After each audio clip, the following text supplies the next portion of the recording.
Hi there, this is Akasha and welcome back to my channel. One of my subscribers asked for like a 10-minute warm-up routine. And what I thought I would do is share one of my personal warm-up routines. It's usually 10 to 20 minutes, depending on how many times you want to repeat, right? And I'll apologize now for the boxes. If you've been following me on my channel or in my newsletter, you know that I'm actually getting ready to go full-time digital nomading in my new Jeep Wrangler instead of a van. And if you subscribe to my newsletter, I'm talking all about it every week. And I'll be sharing tons of videos here on YouTube as well.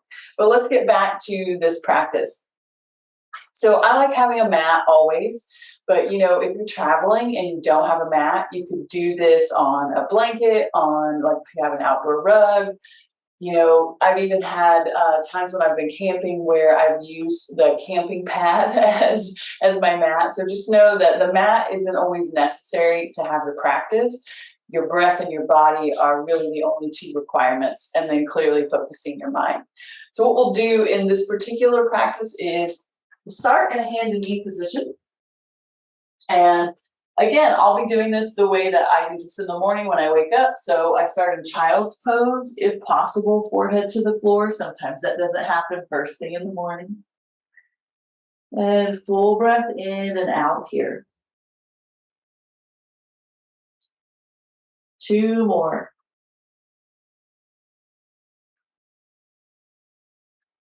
If possible, you want to have active arms. That means when you look up in between the hands, the elbows are lifted and the palms are pressing into the earth.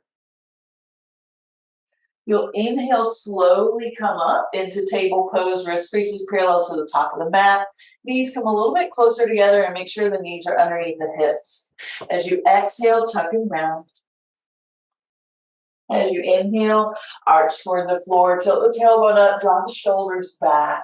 So you'll exhale, tuck and round. Inhale, arch toward the floor. Not trying to go fast, we're trying to be intentional with the movement. One more time, exhaling. Curl the toes here, send the hips high, downward facing dog. Think about the heart moving toward the toes, and then start to pedal the feet. So left knee bends, right heel drops. Then you bend the right knee, left heel drops. Go back and forth a few times. This is just a wonderful way to get into the back of the legs, check in with the hips. And then come into a more static position. Heels drop and you press into the hands so that the hips go high. And as you exhale, come down back into your table pose. So now we'll link all that together so we get this nice little flow. So you'll inhale into cow pose, exhale into cat. Curl the toes, inhale into down dog. As you exhale, right back down to table. So let's do that 2 more times. Inhale into cow, exhale into cat. Inhale into down dog. Exhale into table. One more time, your own rhythm. We'll meet back in table.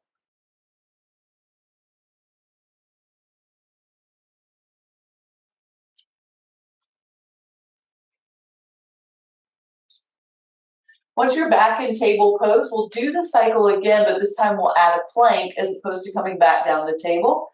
Then we'll go down to the belly and into cobra pose. So from here, inhale, arch toward the floor, exhale, tuck and round. Curl the toes, inhale, down dog. As you exhale, press into the palms, get a little bit more length, and then inhale, shift into plank. 3 breaths here.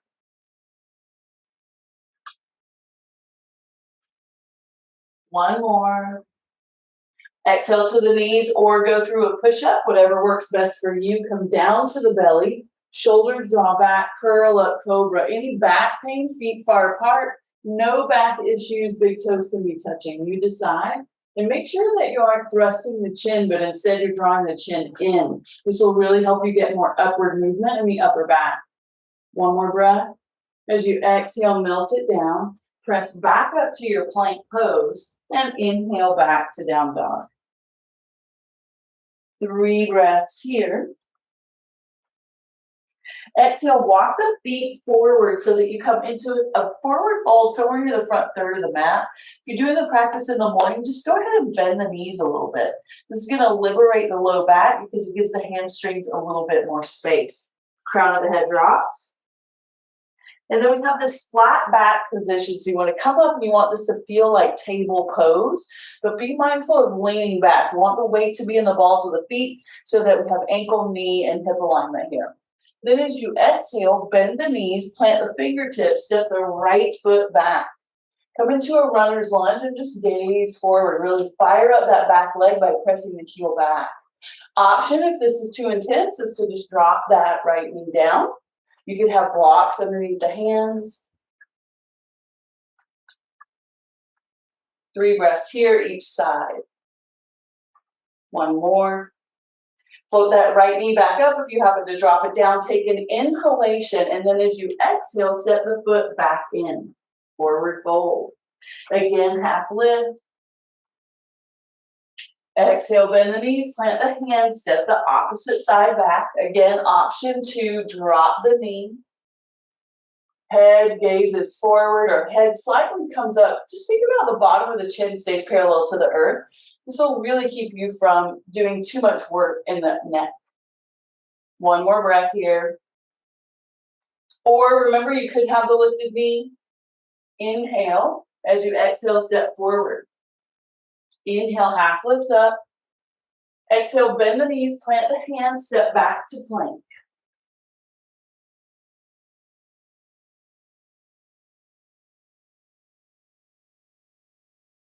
Inhale, down dog. Exhale, table pose. Full breath in. Exhale, child's pose.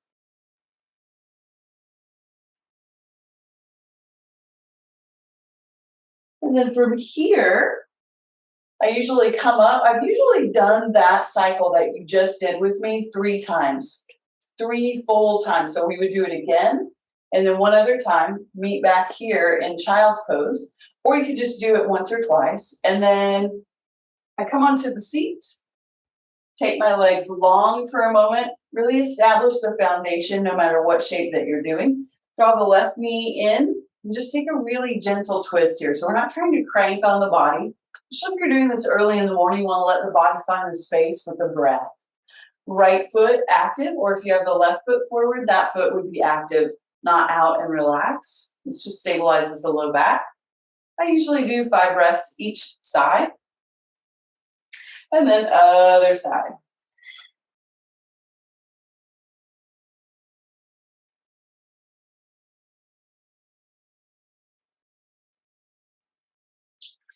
Slowly unravel, take the legs long again, shift my hips toward my heels, hug my knees to my chest, roll onto the back, rock and roll side to side, just checking in with the back because it can always feel like it's a little stiff in the morning, right? Our muscles when we're asleep, they shorten about 20%. So that's why movement in the morning always feels so good for the rest of the day. Bring the feet down to the floor. See if you can graze the back of the heels with your longest finger. From here, be mindful of the chin jutting up. You want to think about drawing the chin in. And then you'll lift the pelvis up for bridge pose. I like to stay here about 10 breaths.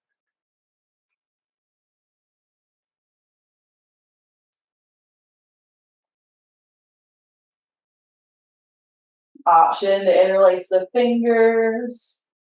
Press the hands down into the floor. You'll feel the heart open and the pelvis rise a little bit more. 5 more breaths.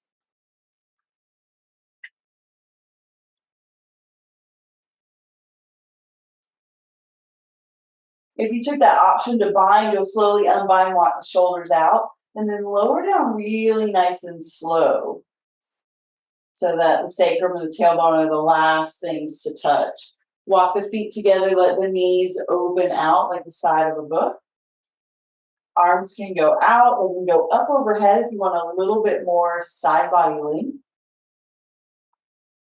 Natural curves of the spine here.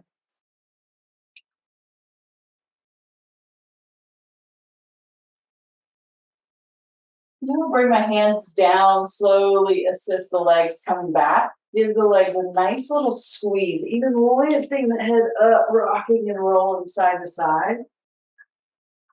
And then taking the legs long, making any adjustment I need on the mat. And just laying here, especially if you've done 10 to 20 minutes, give yourself 1 to 3 minutes to just let the body integrate into Shavasana or that final rest. This is really important because it's about cellular digestion of what occurred throughout the practice. So you could think maybe 10 minutes, or excuse me, 1 minute, 10 breaths, going nice and slow with your breath. But this is one of my favorite morning routines because we work every single part of the body, all 4 directions of spinal movement. And I notice after I finish it, I just feel energized and ready for whatever is going on in the rest of my day. So I hope that this is something that you try and that is enjoyable to you. And I know someone else also asked for an evening practice, so I'll work on getting one of those up on the channel soon. In the meantime, give this a try. Be sure to subscribe to the channel and let me know what you thought about the practice and how it felt in your body. All right, I'll see you back on the mat soon or somewhere across the nation. Take care and stay illuminated.